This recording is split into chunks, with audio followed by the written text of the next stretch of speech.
Good afternoon, everyone. I'm Michael. I'm going to be your host for around about the next 45 minutes.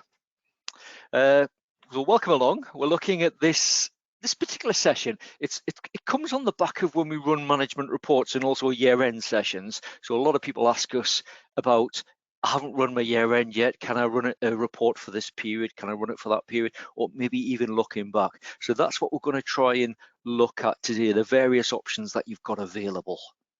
So there will be a recording of today's session that will be included on the follow-up email if you need a bit of a recap.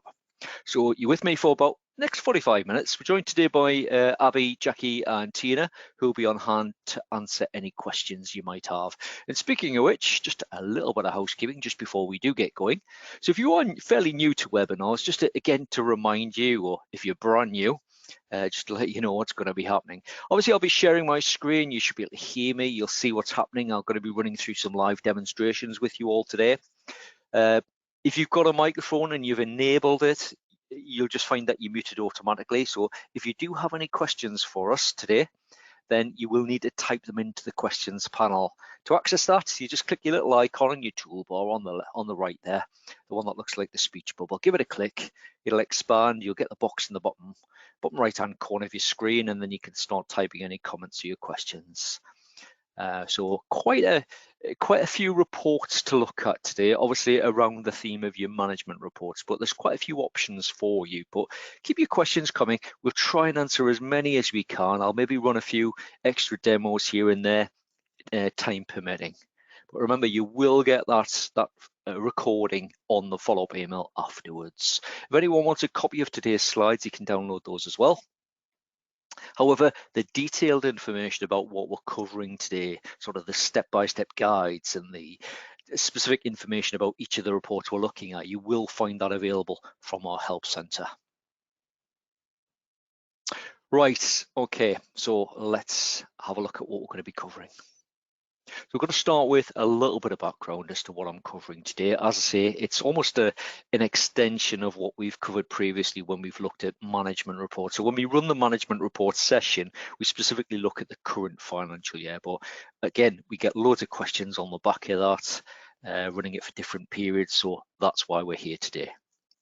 So we're going to spend a bit of time looking at the reporting options that you've got available. So we'll run through some demonstrations for you. I'm going to start very briefly, almost like a recap of the management report session, looking at the current year. I'm then going to look at the future year. That's probably where most of the questions come from. Can I run it for a future year? And then we're going to go back and look at a previous year. So can I run a P&L from a previous year? What options do I have? So we're going to cover the three: current, future, and then previous. Just at the end, we'll explain more about the additional support. As I say, there's loads available in our help center, so we'll just explain more about the additional support. If there's any outstanding questions, we'll try and pick those up as well, but we will try our best to pick them up as we're running through the session today. Right, so let's get started. So as I mentioned, probably one of the most common calls when we either run a year-end or a management reports webinar is the comment, I haven't run my year-end yet. Can I run a P&L for my new financial year? So again, it's the management reports we're looking at. So for each of them, we're going to be looking at what options you've got either for your current year, future financial year, or even that previous financial year. So you should be able to run reports. And there are, as I say, there are loads of options to cover in today's session. So we're going to start with the current financial year. So if you have attended either a year-end or a management report session, you'll be familiar with this one already.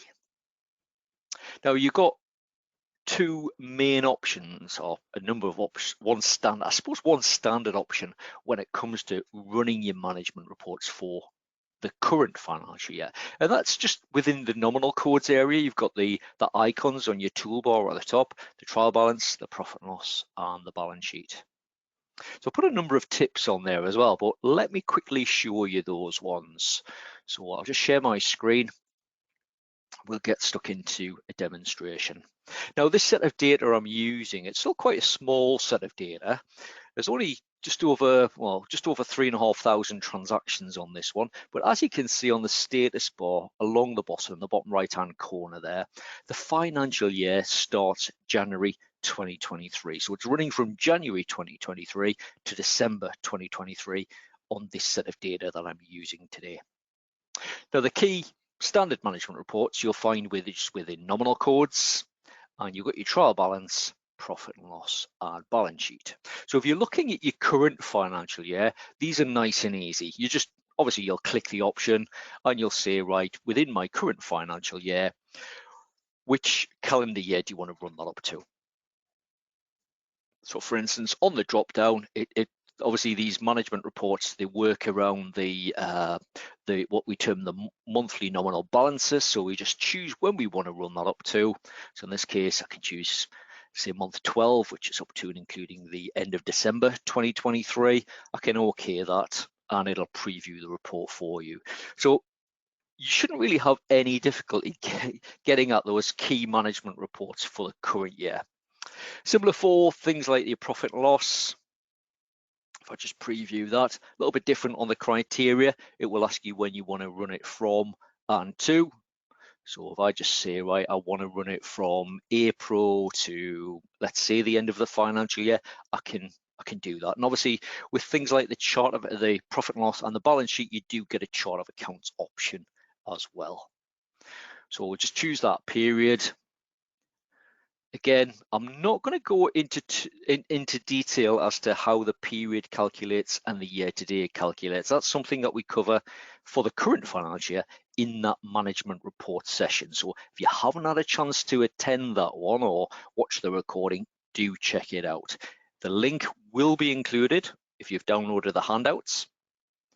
There's a link included at the bottom of the slide, so you can either watch the chart of accounts or the management reports recordings. But the links are included on your follow-up email. But again, nice and easy to get out that information. And again, same for the balance sheet. So I just run out similar criteria to what it's asking me for the P&L. And if I just run that, again, you'll see the report. We've got the descriptions, the period, and the year-to-date column. So in the current financial year, if I'm looking for balances up to the end of a period, it's the year-to-date that I'm looking at. So in this case, it's showing me the balances as at the end of month 12, which just so happens to be the end of that financial year for that set of data.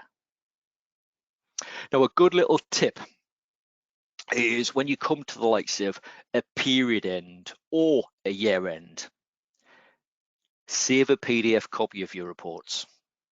So just save them. That means that if you do need copies of in the future, you're not hunting through trying to restore backups or anything like that. You've just got them readily available to you. You've got them saved maybe in a folder somewhere. You might store those on your network, but it means you've got easy access to them. And it's very easy to do that just when you preview it. So you can just click export. And if I just choose my desktop and whatever you want to call it, you might set up a folder called like year-end reports, for instance. And it means that if needed, you could go back to that at any time. So I'll just create one called year-end reports 2023. I've even spelt that right today, so that's excellent. And then within that folder, I'll just call it, I'll put YE balance sheet. And it means, as I say, it means I've got access to that PDF copy should I need it going forward in the future. Now, other tips, obviously when you come to actually run a year end, an archive will be created. Now, I'm going to be touching on archives today. It will be done automatically, and we'll see that when we want to look at a previous period. So when we want to look back at a previous financial year, for instance, we'll be accessing that archive. So it's a good way of getting at that as well. So when you're running that year end, the option will be ticked to create that company archive, leave it ticked. The other thing I would mention, and I think we've got some sessions booked in for this, if I just go back to the slides, I think we've got some sessions booked in for this for February as well. So the option to use batch reporting. So you tend to find when people look at management reports, it'll probably be part of a period end. So things like generating a TB, profit and loss balance sheet, they probably go hand in hand. You want them all three. You might want other reports as well. So if you're on the standard level or the professional level of software, you have an option called batch reporting. And rather than going in and running the reports individually, so running a trial balance, generating that one, then going for a P&L, balance sheet, maybe your age debtors, age creditors reports, and whatever other reports you generate, you can add them all into what we term a batch report, and you set that running. You complete one set of criteria, and it just generates all those reports at the same time. So a good little time saver, that one. Again, if you want to find out more about that one, watch out for the February sessions. Get yourself booked onto one of those. Anyway, that's the current financial year. Anybody got any initial questions at this stage? If you do, keep them coming.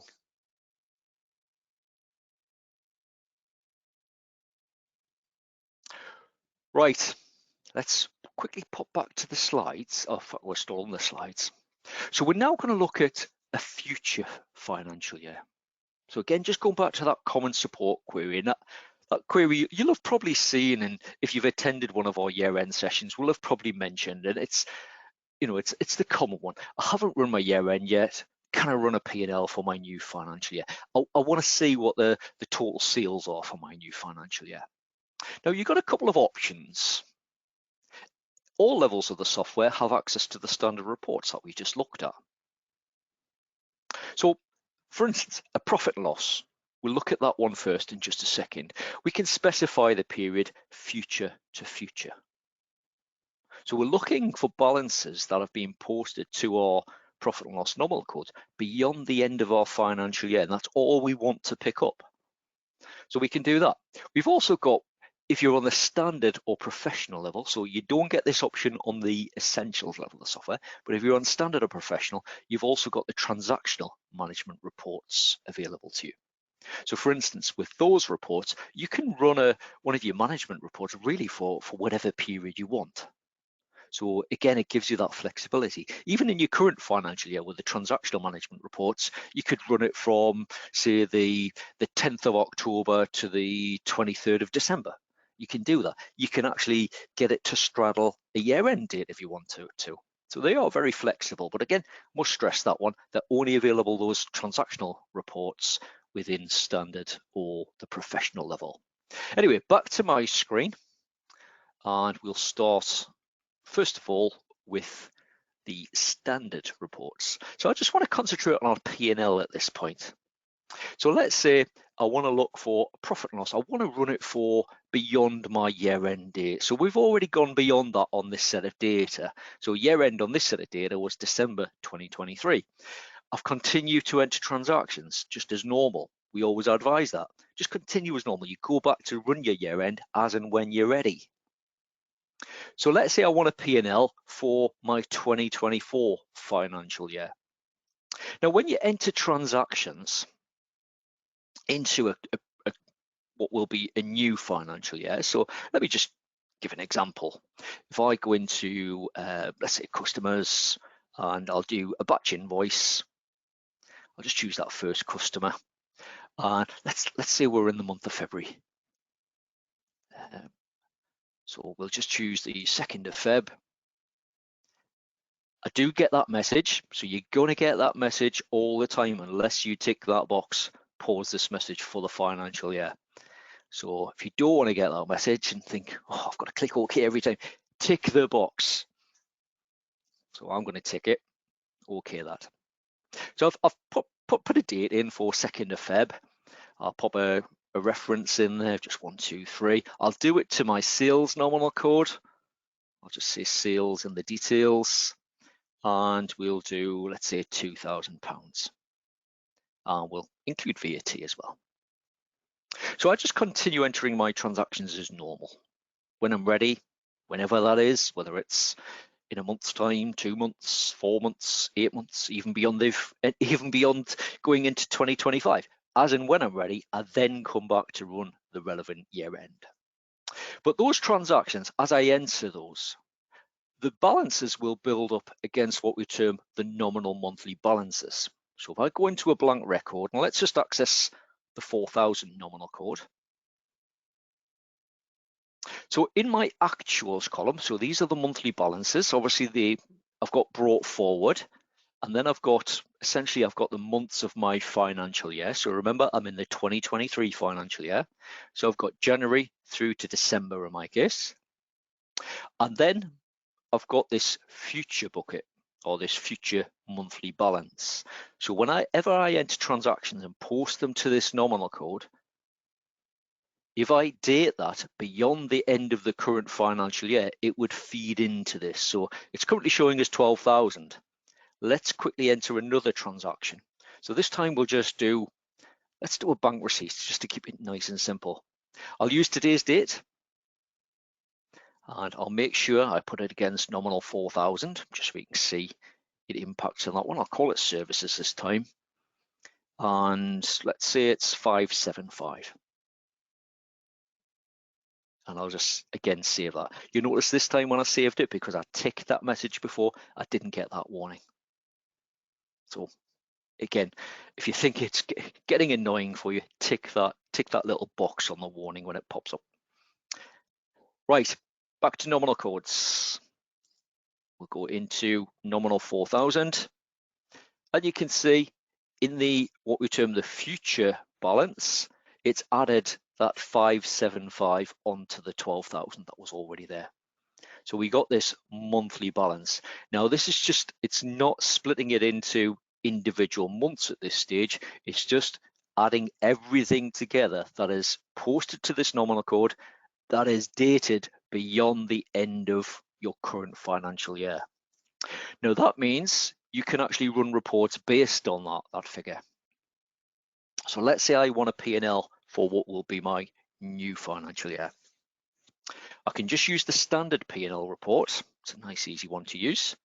So again, within nominal codes, just use profit and loss at the top. I'll just preview it, obviously, so you can see it. And what I want to do, so I can get at that information, and I just want to see the future period only, so the future financial year. What I want to do is specify future to future. So I'm just after that, what will be my next financial year, so 2024 in my case. So we okay that. And what I've now got is I've got my sales figure. I'll ignore the year to date. Year to date will always run from month one in your current financial year. So that's essentially, this is year to date is including the 2023 values. What I'm interested in is the future balance only. So it's picking up those balances. So I've not really entered much into the new financial year yet, but you can see I've got that 12,575. Now I can't run this report specifically. I can't run it for January 2024 only or February 2024 only. It will include everything that is dated beyond the end of your financial year. But it's the period figure that you're looking at. That's what's going to give you that P&L for what will be your new financial year. So just to confirm that one, to remind you all, it was nominal codes, P&L, preview it, and then what we wanted to do is just choose future to future. Again, it's going to give me the relevant figures. You've got similar options for your other reports as well. So the likes of your the trial balance, it will give you that option again based around those monthly balances, and similar for the balance sheet as well.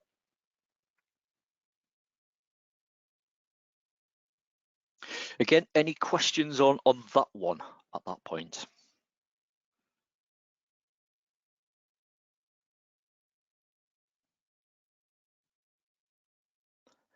I'll try and keep pausing just to give you a chance to maybe absorb what we've said a little bit. I appreciate there's going to be a lot, probably quite a bit to take in by the end of this, particularly when we start looking at a previous financial year. So current and future is nice and simple. The difficulty, or the majority of the options, will be when we start looking at a previous financial year. Right, okay. So Paula, you're just asking there, just to clarify,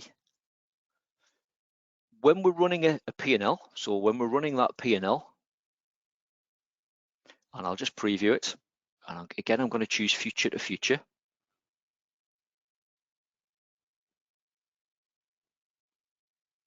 So just to clarify, this period column is everything that is basically dated beyond the end of my financial year. Now, if for instance, say I'd keyed a transaction into 2025 as well,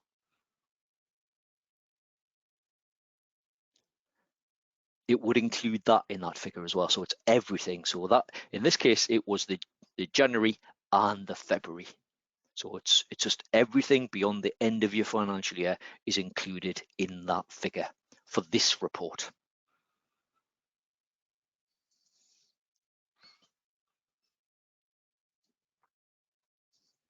Right, okay.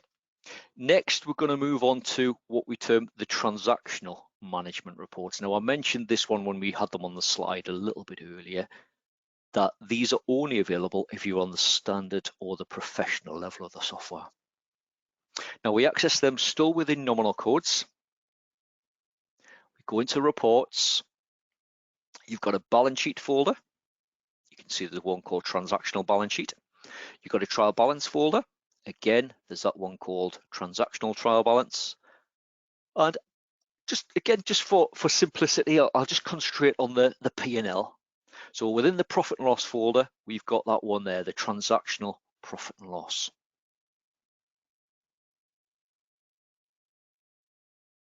So we're going to run this one, and when I preview it, you'll see that the criteria is totally different from the other report. So this one, it will ask me for a specific date. So as I mentioned, I could run that for whatever date range I want. Now there's various options on here as well. So things like transaction number range, department. So in theory, you could run this for a department as well if you wanted to. So for instance, if I run this one and let's say I want to run it for 2024 only. So what will be my new financial year? I can enter the dates, or alternatively, and if you're not aware of this one, a great little, been around for years, this little option, this little, what we term the date picker tool at the end. So quite often, these will be available to you when you're selecting a date range. So it'll have the most common sort of periods on that you're likely to want. So if I choose next financial year, it sets the date ranges automatically for me. So again, if I'd gone into 2025 even, it means I could exclude that. So I can run this report for whatever I want. And it means that if I did need it, I could also run it for February 2024 only, rather than everything beyond the end of your financial year. So we'll just okay that one. Now, these reports will take a little bit longer to generate compared to the other ones because it's got to look at individual transactions. So they will take a little bit longer than the standard nominal reports to run. So again, we're looking at the period column. Year to date is still going to be based around your financial year. So we're looking specifically at the period column. It means as well that we, as I say, if we wanted to, if I just preview that one again, if I wanted to run it for, let's just try and narrow it down a little bit, but let's say I want to run it for February only. So I need to go back a few months. Remembering it's a leap year this year as well, or next year. It is this year. Get carried away there. So it means I can actually run this report. I can specify whatever date range I want. I don't have to run from the 1st to the end of a month. Any date range you want. But let's say I want February only. Again, I can preview that one. And we can start seeing balances come through.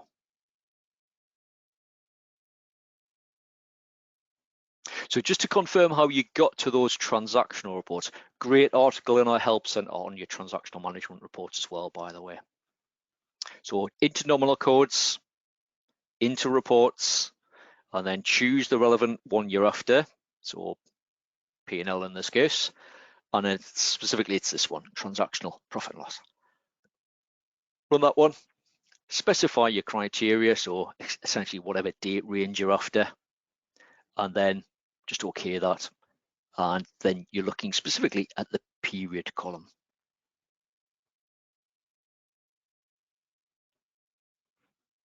Okay, keep your questions coming. We've still got Abby and Tina on hand who'll be on hand throughout the session today to help answer those questions that you might have.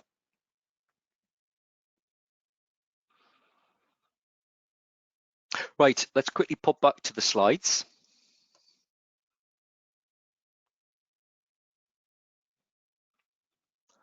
So that was our future financial year. So those two basic options, the standard reports, which are on your toolbar at the top of the nominal screen. And then again, if you're on standard or professional, you've got the transactional management reports. Next, what we're going to look at is a previous financial year. And as you can see from the slide, there's a few more options when it comes to looking or wanting management reports for a previous financial year. So PDF copies, if it's just as straightforward, well, I just need a copy of it. I need to look at it, or I need to send it out to someone. I need a copy of last year's report. If you've saved copies of that, a bit like what I advised earlier, then you can do that. You've got them available. So save them when you're running the likes of year end. You've got the company archive, probably the easiest way to get at a previous year's set of financial reports. There is always the restore option as well. Obviously, you'd back up first your current data, you then restore, say, last year's data, run your reports, and then restore back to the current set of data. Be careful with that one if you're going to follow that. Maybe take a couple of backups of your current data before you start restoring. You've got things like the prior year report, the comparative report, and again, you've got your transactional management reports.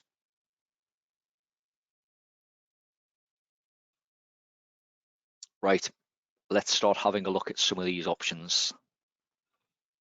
So back to my screen.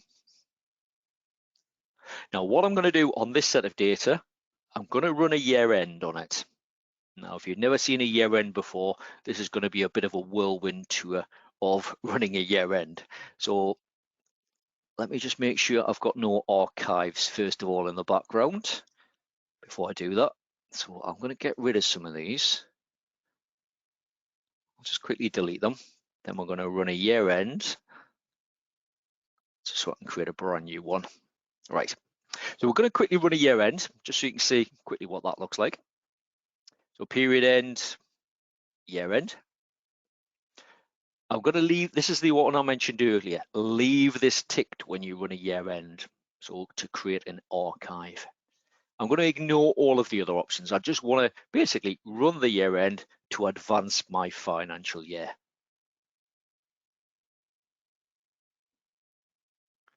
So I'll just click yes to the prompt, let it quickly run through. I'll cancel that year-end report itself. It tells me that the new financial year, so I'm now actually in that 2024 financial year. So it's advanced my financial year, and I'll okay that. So what options we now have? Let's say I want to run. I'm so far into my new financial year, and I think, well, actually, I want a copy of a balance sheet or a profit and loss or the trial balance from a previous financial year. So remember what we mentioned about the archive. If you've taken archives and you just need a simple copy to look at or send to someone, in this case, I've got that year-end reports folder, and if I'm trying to look at that year-end balance sheet from the 2023 financial year, if I've saved it as a PDF, I've got a copy. Nice and easy to get at. So it's a good little tip, that one, when you're running your either a period end or a year end, take copies of them. Yes, you probably print them out, but take copies of them and just save them as files.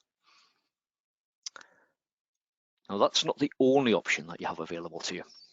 So that's PDF copies. The other option is the company archive. So question coming there from Angela about how do you go about accessing the archive. Now there is a detailed webinar on this as well, but simply to access that archive, I go to File, Open, and then I've got an option called Company Archive. Now this will list any archives that you've taken. Now this has been around for a long time, this option. If you've used Sage for that length of time as a company, then you may have loads of archives that are listed. You can take an archive as part of the year end, which is done by default, but you can also take an archive at any point. Now an archive is just an exact copy of the data at the point in time in which it was taken. So in this case, it was one that was taken as part of that year end. So if I highlight the relevant archive that I want to get into and click open, it's going to ask me to essentially log into it. So I just pop in my password that I use. And I'm now in the archive company. So this was just as I run that year end, it's a snapshot of that set of data as it stood at the time. So I'm back to where I was at the beginning of the session in this case. So you can see the financial year on this set of data, it's got January 2023.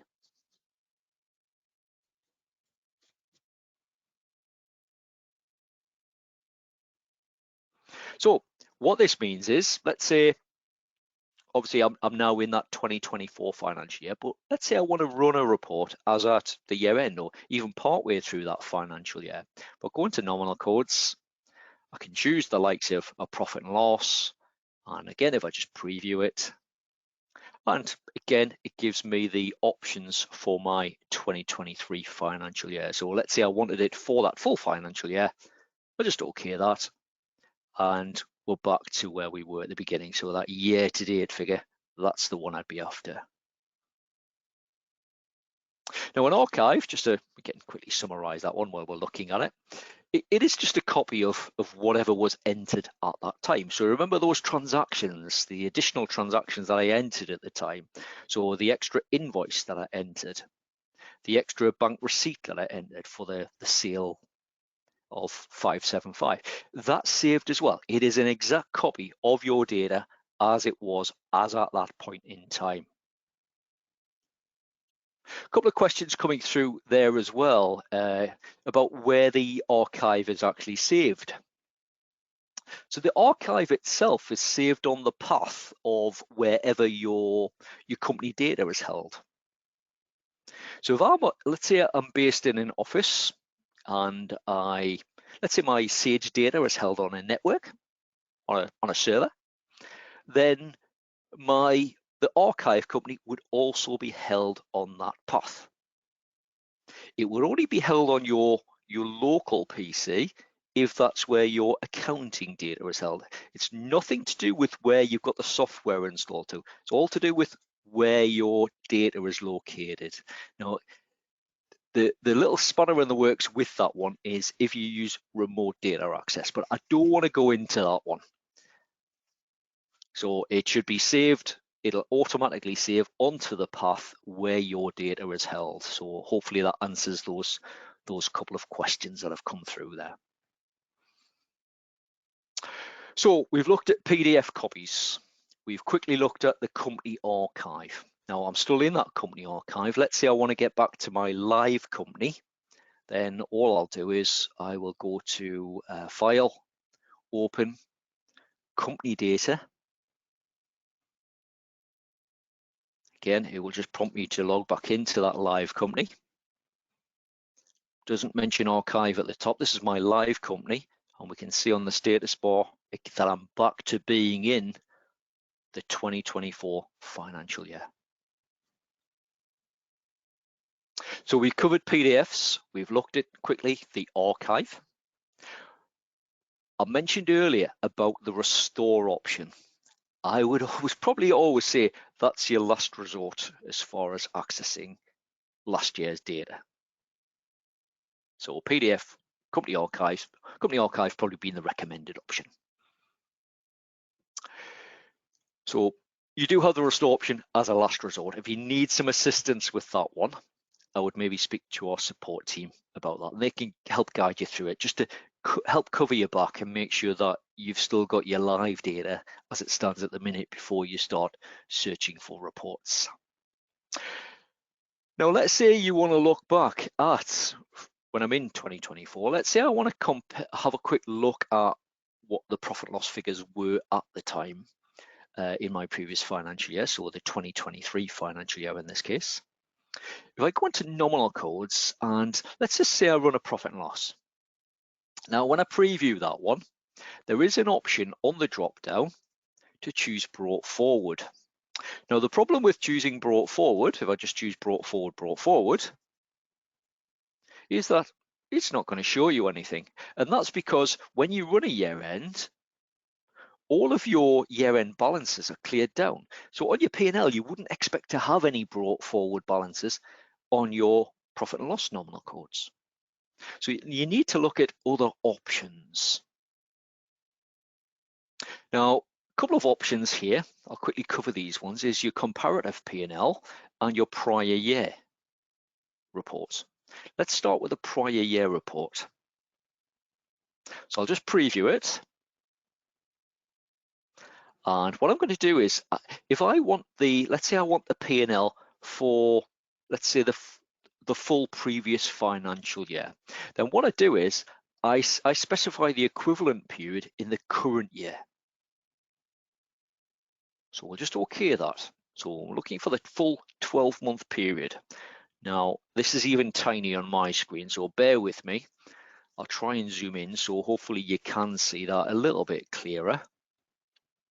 So what we've got on this report is it's calculated, so these actual columns in both the period and year to date, they will be based around the relevant periods for my current financial year. So remember when I ran it earlier, we had 12,575 in what was the future financial year. That's now in my current year. So it's included in my year to date. But what it does is it compares the same period in what is your new financial year to 2024. It compares that to the equivalent period in your future financial year. So in this case, it's these figures here. So it's another way of getting at that information. You've got your prior year for the equivalent period to this in my current financial year. So in that case, the prior year is looking at month 1 to month 12, in this case for 2023. So that's one way of getting at that information without having to access archives or restore or use PDF copies. It's not the best. It's not in the standard format. It's the same sort of layout as a P&L, but obviously you've got loads of additional information in. But again, it's a quick way of accessing that type of information. So it's that prior year column. The other one is the comparative P&L, or compare P&L as it's called on your toolbar at the top. So we click that one. Again, I'll just run it. Now this one gives you a little bit more, a few more options, as it brings in options to view your budget figures as well. So again, you would choose the period that you want to compare in the current year to the previous year. So again, if I just run it for my full financial year of 2024, it means I can compare that to the full financial year of 2023. So you've got various options. Which chart of accounts do you want to run that for budget figures? What do you want to include? I'll say don't show it, so do not show. And for the prior year, what do you want to show? Do I just want to show the prior year? Do I want to show it with a variance? Or do I want to show everything, including a variance percentage? Let's just choose the show option at this stage, and we'll OK that. Again, that's tiny even on my screen, so I'm going to try and zoom in as much as I can. There's so much information goes on this report that it needs to use a tiny font to be able to squeeze it all in.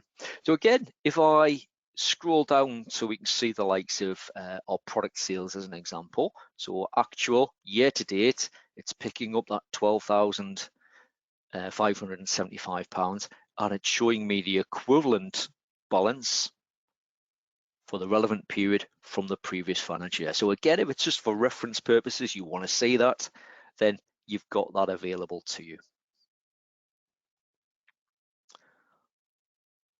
Now, every level, just double check that.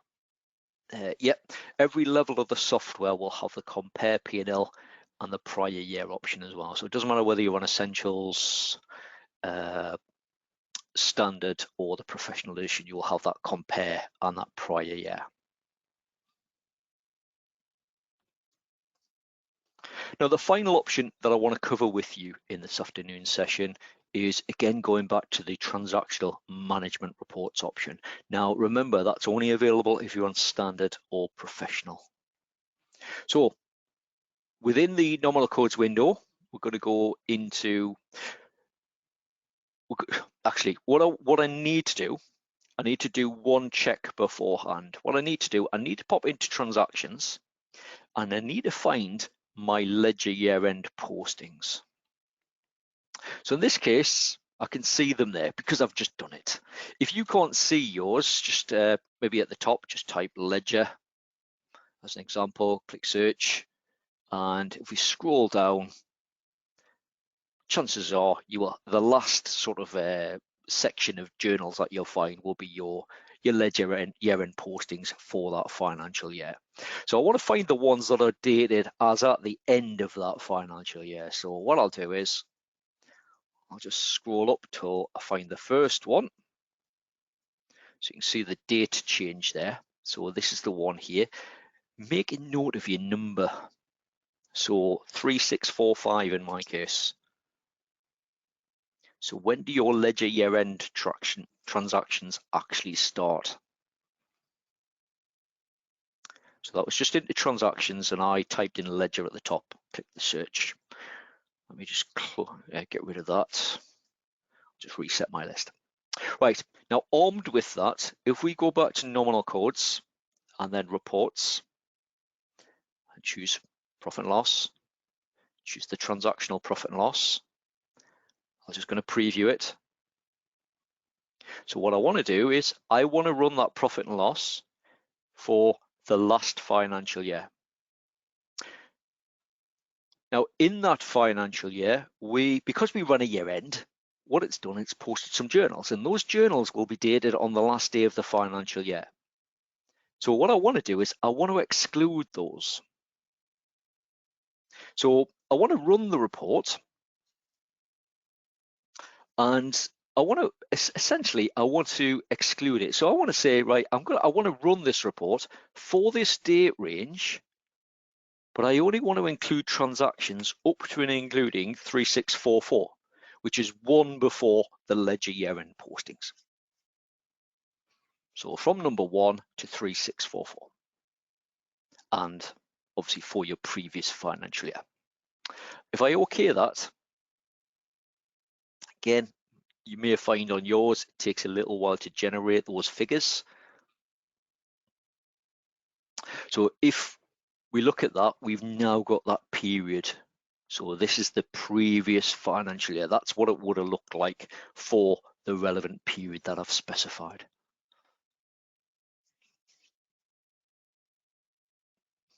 So I hope that's given you some food for thought as to what options you've got available when you come to, if you need to look at a future, current or previous financial year. Now remember, you've got the options that will be listed on the handout if you have downloaded that. If you've got any questions, pop them in. We can always run through a couple of extra little demos if needed. Now, if you weren't quite here for the start of the session when I mentioned about submitting your questions, just if you got any, just need to click your little icon on your toolbar, the one that looks like the speech bubble, give it a click. You'll then have access to the little box in the bottom right-hand corner. You can start typing any questions or comments you've got. If you need a bit of a recap, the recording of today's session will be attached to the follow-up email, which you will receive round about an hour after we finish this afternoon. So you should have that round about maybe it's about 3 o'clock you'll get that, I think. So it will also include links so that you can register for other webinars and watch other recordings as well. So if you missed the chart of account session or the standard management report session or the year-end session and you want to catch up with those, do watch the recordings. Right, if you've got any questions, start popping them in there now. I'll come back and start maybe trying to pick some of those up in just a moment. Just to quickly mention, Help Center, loads of great information in there. Nice and easy to access. If you're working in your software, you can press F1 at any stage. It'll bring up the help relating to whatever it is that you're looking at. If you're not in your software and you just want to search your help, just open your browser, go to sage.co.uk/help, choose your product, and then you can start searching our knowledge base. So there's guides in there, articles in there. You'll have access to webinars via that. There'll be videos on certain topics as well. And if you can't find what you're after, if you're in a certain area, it'll suggest options for getting in touch with our support team, and it'll suggest the best way to do that as well.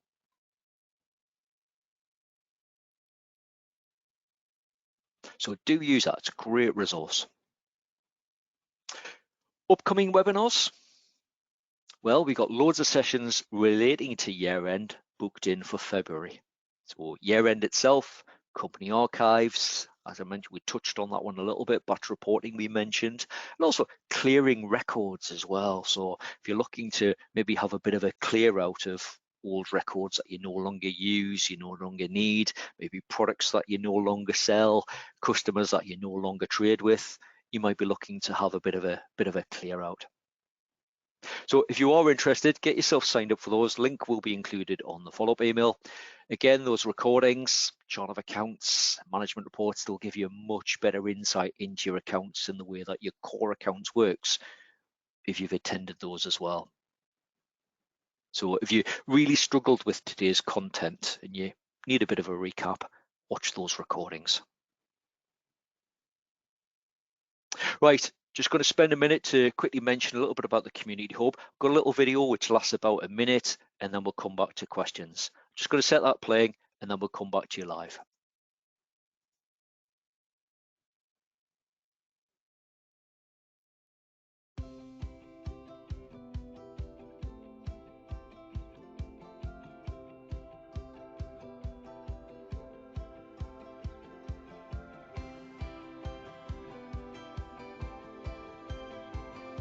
Hi, I'm Andy and I work with Community Hub in the UK and Ireland. So what is Community Hub? Community Hub is an online forum for Sage products. It's a community where Sage customers, partners, accountants and Sage colleagues can come together to collaborate, answer queries and really help business to flow. Community Hub features news, service alerts and regular hints and tips, and also links to the product ideas boards where you can make suggestions for change and improvement. Registering on Community Hub is easy. Simply visit communityhub.sage.com, and if you already have a Sage account, click Sign In. If you don't, it's simple to set one up. Just click Join, then enter the required information.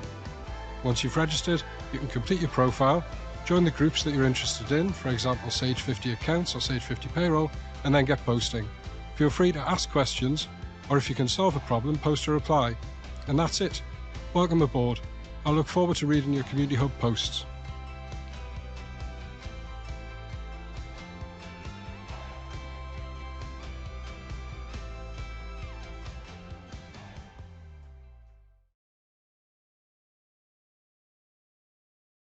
Okay, we're back live with you now. If you want to find out more about the Community Hub and visit it and maybe set yourself up with a log on, then please head along to communityhub.sage.com. There is some information and a link included on your follow-up email. So again, watch out for that one. It's great resource. You'll be able to pop in your questions. You can even answer questions as well if you feel that way inclined. Maybe offer advice. It doesn't have to just be for technical questions, or it could be on any aspect of your business. So do get involved and use that. Right, let's come back to some of the questions that we've got. So a quick question from Chris there. Where can I find out about the complications if you are using remote data access? So I mentioned there was one and it's really only in one position with regard to an issue, well, not so much an issue, but a complication, let's put it that way, in relation to remote data access. So it was in relation to archives. So when you run a year end, and this links in with a few other people's questions as well about where your data is stored when you archive it. So we mentioned that the archive is saved on the same path as your company data, essentially. So they're saved in the same location. Now, let's say if you're in an office and your data is held on a server, when you archive, the archive company itself would also be located essentially on the same path. So that's going to be located on the server. Now, when you link in via remote data access and you set remote data access up, anyone that integrates via remote data access, what it does is it downloads essentially a copy of the data to your PC. Now, what that means is if you, on the remote data access PC, if you run a year end and create an archive, that's where the archive is going to be stored. It's going to be stored on your PC. So it means that anyone else or linking in via remote data access or people in the office wouldn't be able to see that. And to get around that, what you would do is you would normally take an archives only backup, and it means you can restore that in the other locations if it is needed. But that's the only complication you should find. There should be information in the help center should you need that one, Chris. I don't want to go into it too much detail because it veers off quite a bit from what we're looking at today.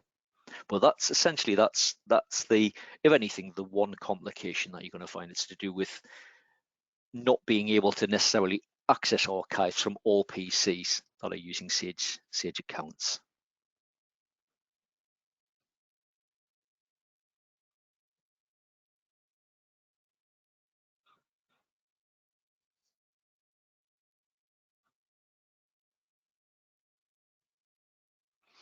Right, quick question from is it Anzelika?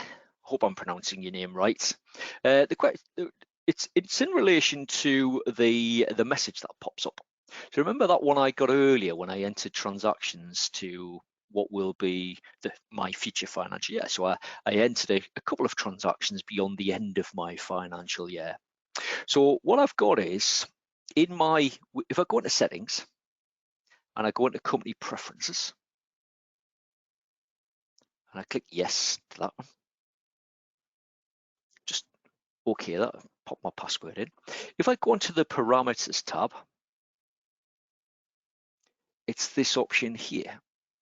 Do I want to pause the financial year-end message? So I can switch that on in this area as well. So it should just be a case of ticking that one. Again, should stop that message popping up for you. So just to confirm, it was settings, company preferences, just pop in my password, and then parameters, and it's that one there. Now what that will do, that sort of a little tick box when I got that message and I said, right, stop giving me this message when I enter a transaction beyond the end of that financial year. It will only do it for transactions if I date them in. I only would have got that message if I date transactions in what will be my next financial year. Now, the reason it's not ticked on mine, and just in case you're wondering about that, is when I run the year end, it removes that tick to essentially reset that. So for instance, if I am in the January 2024 to December 24 financial year, if I was to go in and enter a transaction into 2025, so let's just do that as a payment.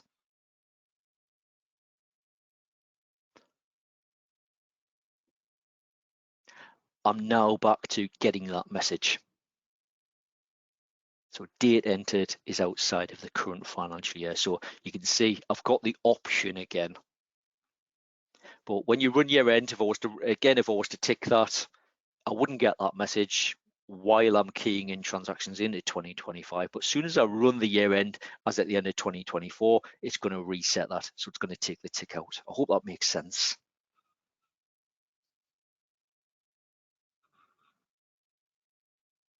Right, okay, questions are just about drying up. Apologies if we haven't had a chance to pick up yours. We've had loads come through. We're just about ready to end the webinar just at that point though. So let me pop back to the slides just for a moment. If you've got any outstanding questions, either get in touch with our support team, do check out the information in the help center, or you could always chance your arm, just reply to your webinar email and that will be directed back to myself. Right, okay, so many thanks for coming along. I hope you've enjoyed that session. It's given a little bit of an insight into some of those additional options you've got. So hopefully no panicking, thinking I've got to run the year end so I can run that P&L report for my new financial year. You don't have to. So again, if you need a bit of a recap, watch out for your follow-up email. There'll be a little survey pop-up as you leave today. If you could take a minute to complete that, it'd be greatly appreciated. We love reading those comments, particularly when it's a brand new session. Did it hit the mark or not? Was it too complicated? Was it too much included? Any thoughts, ideas you want to share with us, pop that on there as well. So if you can take a minute to do that, that would be great. Follow-up email, mentioned it a few times. It should be with you in around about an hour's time, by which time the recording should be available as well. Okay, so loads of sessions to register for. We've got loads planned in for the rest of this month and next month. Next month, a lot of the topics revolve around the year-end process. So please get yourself signed up and hopefully we'll see you on some of those soon. Many thanks, take care, stay safe, and as I say, hopefully we'll see you on some other those webinars soon. Many thanks.